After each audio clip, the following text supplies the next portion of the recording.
Thank you so much for our speakers today. You always do a beautiful job. And thank you for blessing us with your music. Thank you so much. Let's bow over the prayer. Gracious God, open our hearts and open our minds.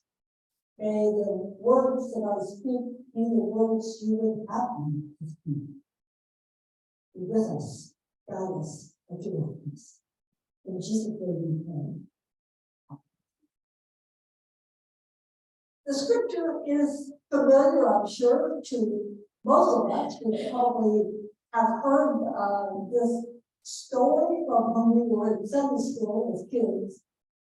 The book of Exodus tells us how God raised up Moses to free the Israelites from slavery.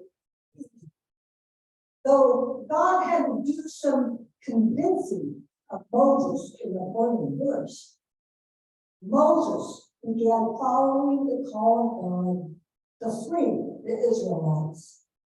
Moses and his brother Aaron went 6 times to Pharaoh requesting that he let my people go. But Pharaoh refused. Slaves were sent. The 10th plague, Pharaoh at last relents. The Israelites could go free, but they had to leave immediately. And they wasted no time. They didn't even allow the bread to rise. And then we come to today's scripture, which Gordon so graciously read for us. God leads the Israelites in the most roundabout way out of Egypt.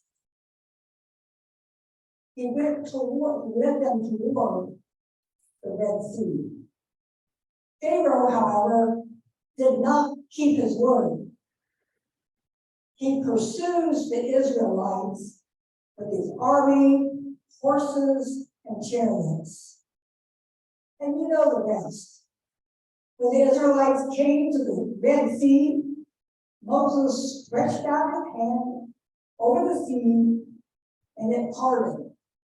And the Israelites walked through on dry ground.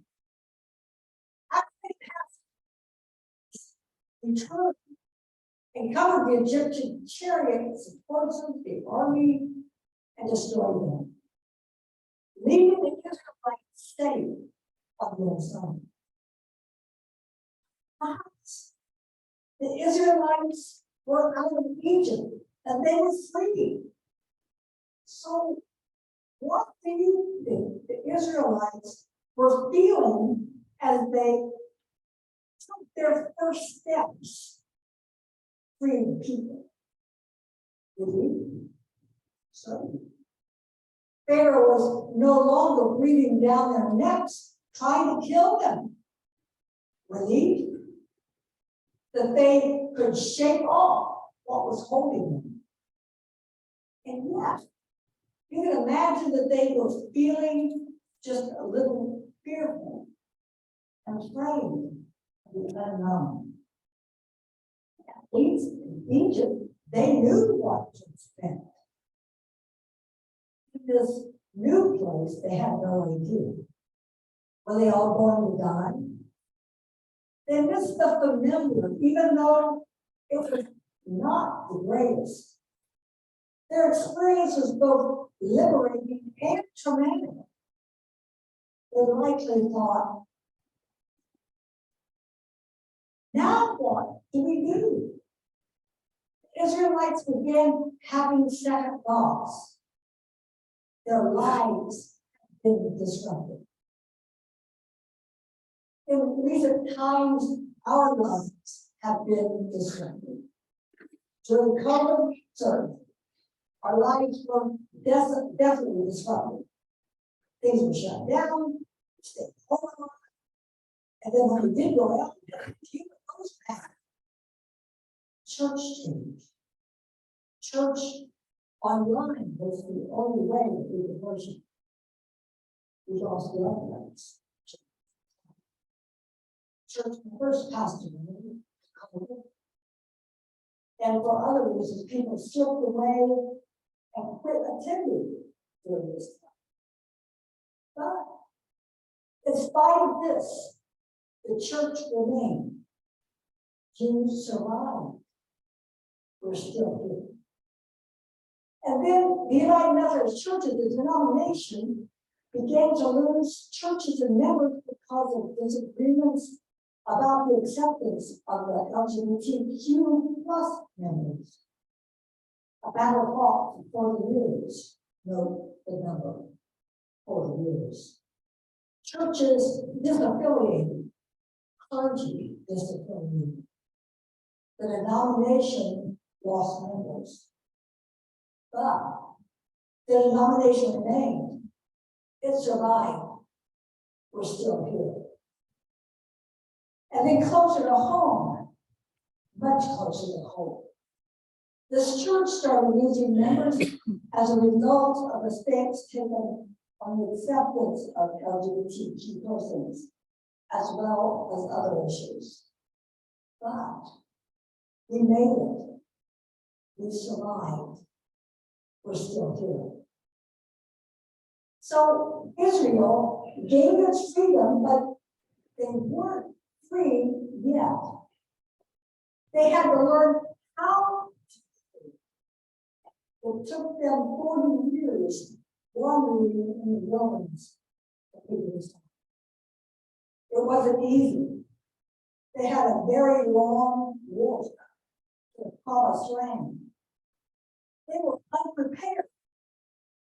And though it had been difficult, they breathed their own life. Why? Because change of any kind, whether good or bad, is difficult. It disrupts. It takes adjustment. We have a couple of kitties, we're black kitties, who detest change. Any of you who have cats know about this. Give them a new, healthier food.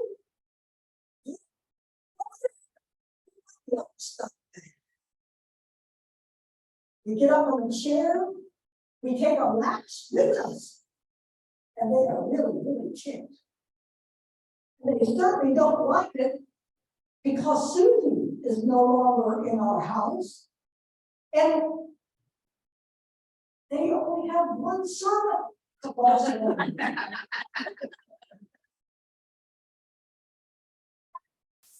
Not like change.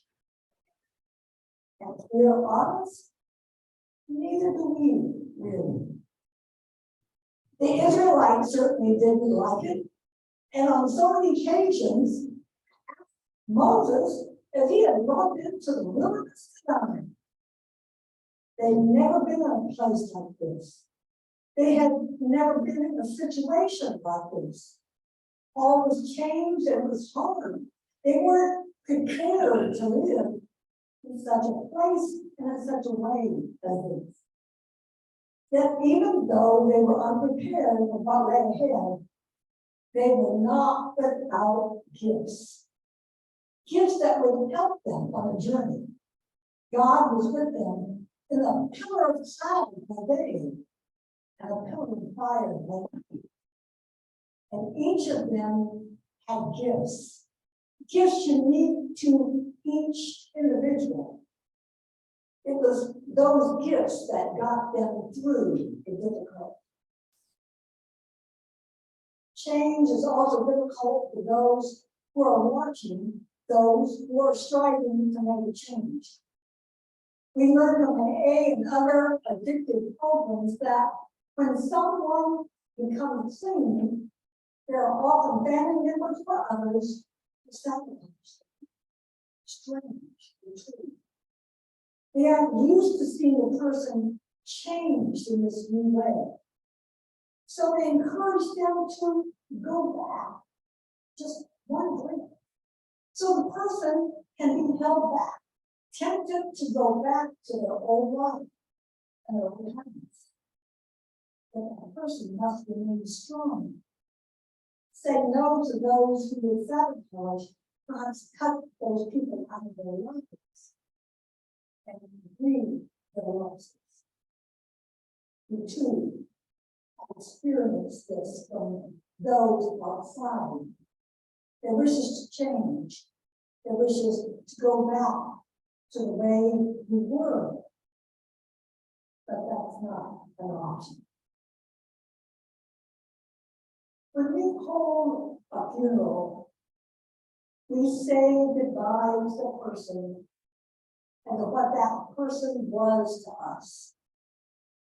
Their body existence, their relationship, their touch, their personalities, their love, their support, and perhaps losing going back to the home that they grew up in.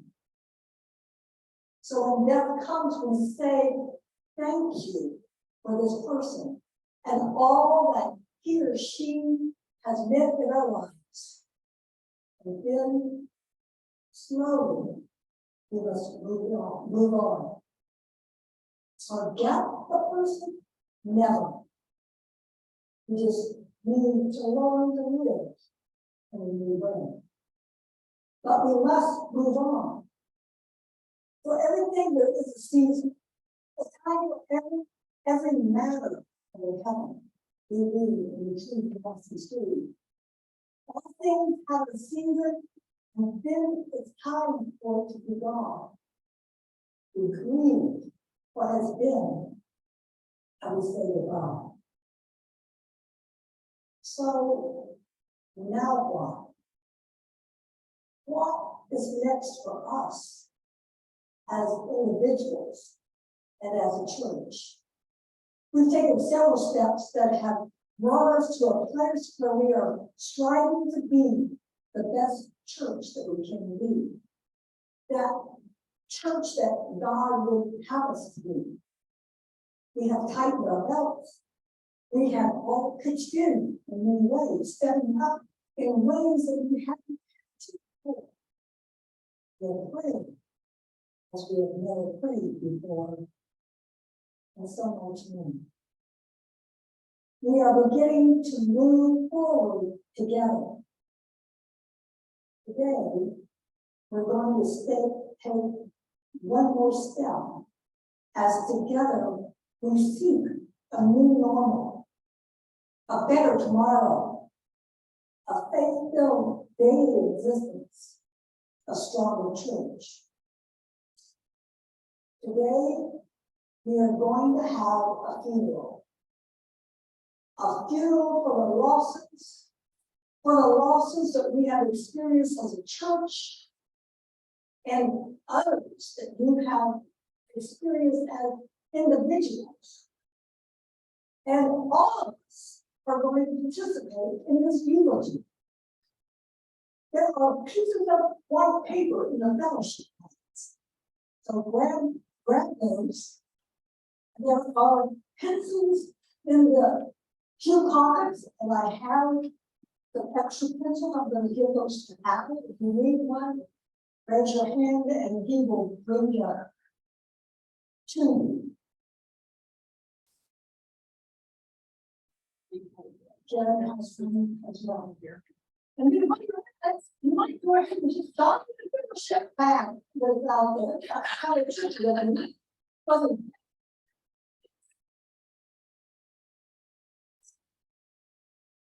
everybody have paper? Stop writing.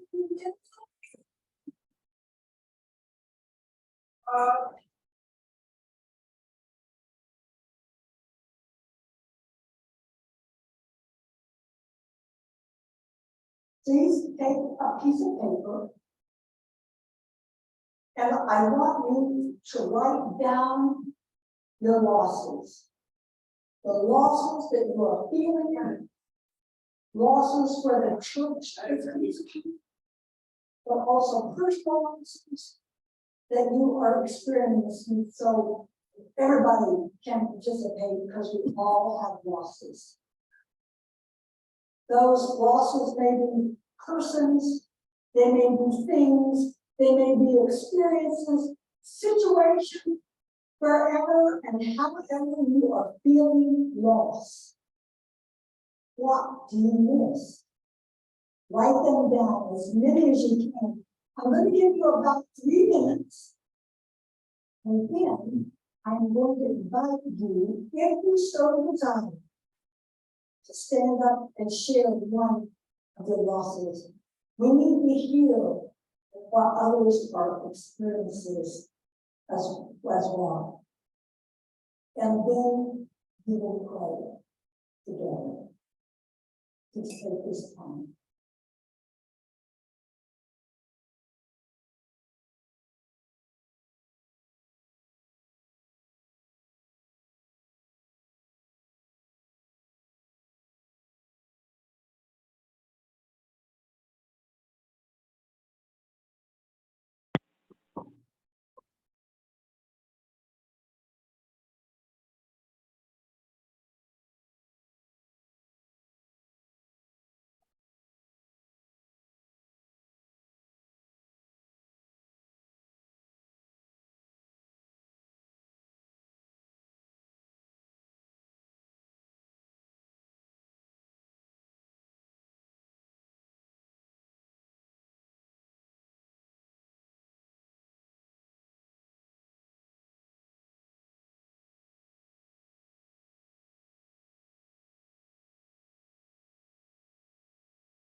That's exactly what it is to do. Is there anyone who is willing to share?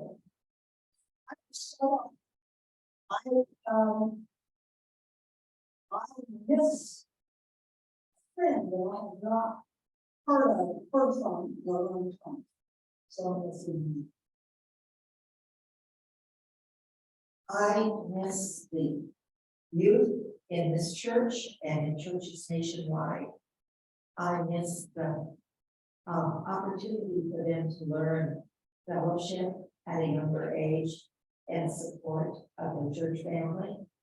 And it's happening all over the street. And I think it's sad.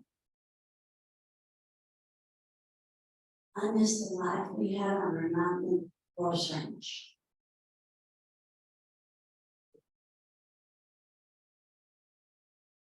I grieve the loss of family and friends through death and distance.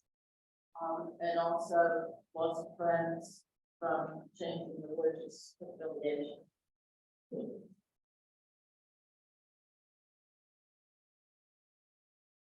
I grieve the loss of our church members who have left and gone someplace else. These were all dear friends, family members. They're still friends, but it hurts.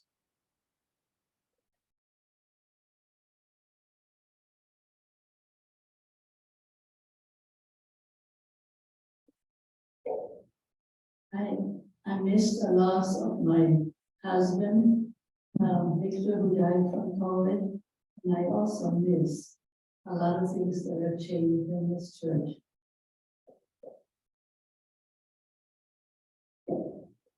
I miss the loss of my husband who just passed away on May 11th.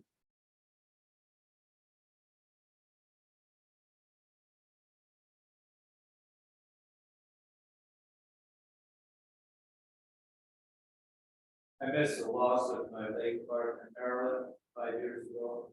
My friend Bob 6 months ago. My sister Dale 4 years ago. And his name was Cecil, who was called the dog, friend that lived in my place years ago. And something.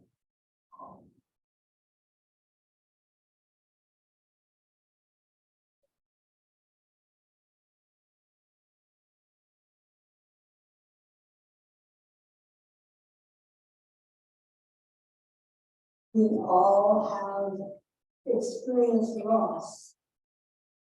So let us gather in prayer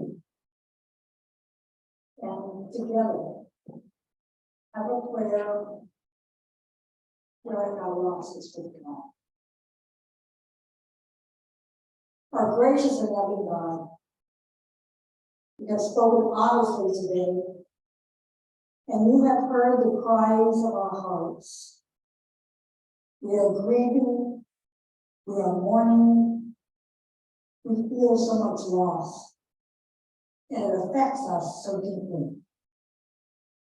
We must face a new normal, and we really don't like it. We are aware that our losses are leaving gaping holes in our souls. We're hurting, perhaps angry, and at times we are feeling a bit hopeless. We also know, our God, that you are a God of new possibilities. You can take our losses and turn them around. It's possible for you to turn our losses into hope, new life, and a better tomorrow. We know that with your guidance and help, we can be better. We can be healthy. We can be stronger. We can be a more faith-filled church. One that has the strength and desire to reach out to others who may be experiencing loss and give them hope in Christ.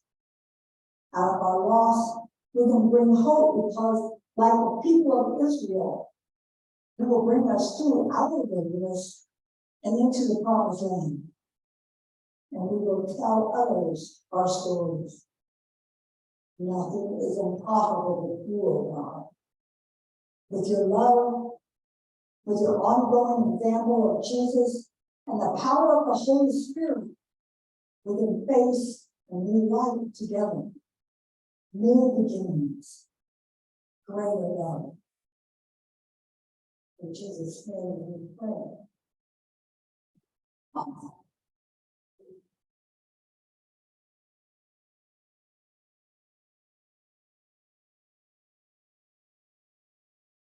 We have another strength that we are going to take. Today we are going to be remembering our baptism. And the way we are going to do this, we are going to be sharing Holy Communion first. And the way we do this is people line up and come forward down the center, and then we will receive the elements, and then we split and go this way, we return to their seats. When you are going on either side, you will notice there is a table on both sides. And if you will go past the table, bring your papers with you, your paper with your losses. Place those in the tall containers on either side. And then put your fingers in the water. And then you may touch your head, you remember the baptism. And then take a stone out of the water. And that stone is something that you can take with you. But when you are feeling a loss, most strongly. Remember that remind you that God is with you and is helping you through. During baptism, you think maybe of a cool spring rain where it comes and refreshes everything and brings new life. That's what baptism is for us. We may not remember when we were baptized. We were maybe when we went back, we were baptized. And that God is there, is with us, and will always be with us. God and living in us. So, God was over the moon,